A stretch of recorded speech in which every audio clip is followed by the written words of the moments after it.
ভালো থাকিস বাবা, ভালো থাকিস। নিজের স্ত্রীর সঙ্গে অ্যাডজাস্টমেন্টটা ঠিক রাখিস। এমন যেন না হয় যে তুই সারা জীবন যা বোঝাতে চাইলি সে বুঝলো না। আচ্ছা টিনটিন দা, আমি যে বললাম যে আমি এই বাড়ির বড় বউ, তোমার বৌদি, আমি তোমাকে আশীর্বাদ করব, সেটা তো বেমালুম ভুলে গেলে দেখছি। ঠিক আছে ঠিক আছে, আমি আশীর্বাদ করছি না, আমি দূর থেকেই তোমাকে শুভেচ্ছা জানাচ্ছি।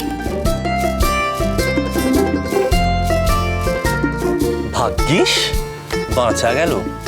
তুই আশীর্বাদ করলে আমাকে তো আবার প্রণাম করার জেস্টারটুকু অ্যাটলিস্ট করতে হতো না, সেটা আর করতে হবে না, ভালোই হলো। এই বুড়ো, এবার তুই কর। টিটো করবি না? আর ঋত্বিক, তুমিও তো করবে আশীর্বাদ। আমি বলি কি, আর ওই দলে দলে আশীর্বাদ করার দরকার নেই। প্রতীকী আশীর্বাদ তো রইলই, আর সারা জীবন এমনিই ওর প্রতি আমার আশীর্বাদ থাকবে। আমার দাদাভাই করে নিক, সেটা বেটার হবে।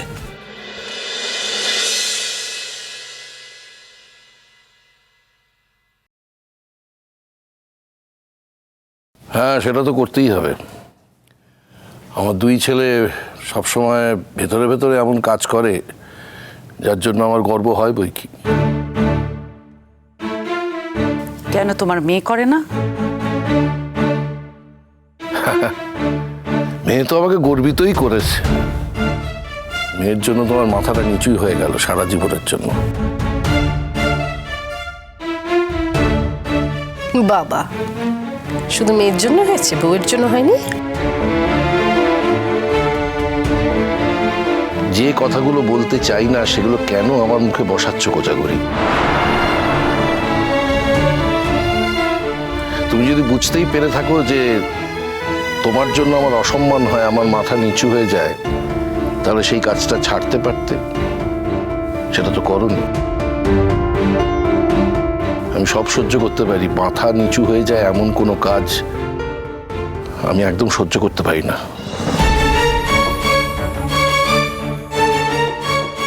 যাকে আজকে ছেলের আশীর্বাদের সময় এ ধরনের তিক্ত কথাবার্তা না বলাই ভালো।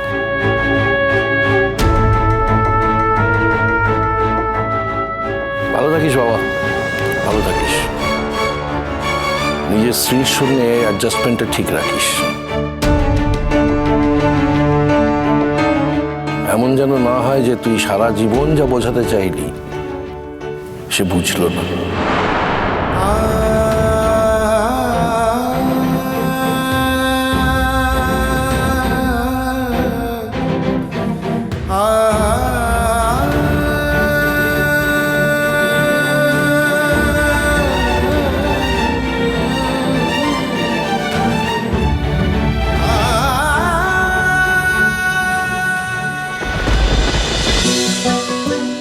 জল থই থই ভালোবাসা, সোম থেকে রবি প্রতিদিন রাত ৯টায় স্টার জলসায় ও ডিজনি প্লাস হটস্টারে।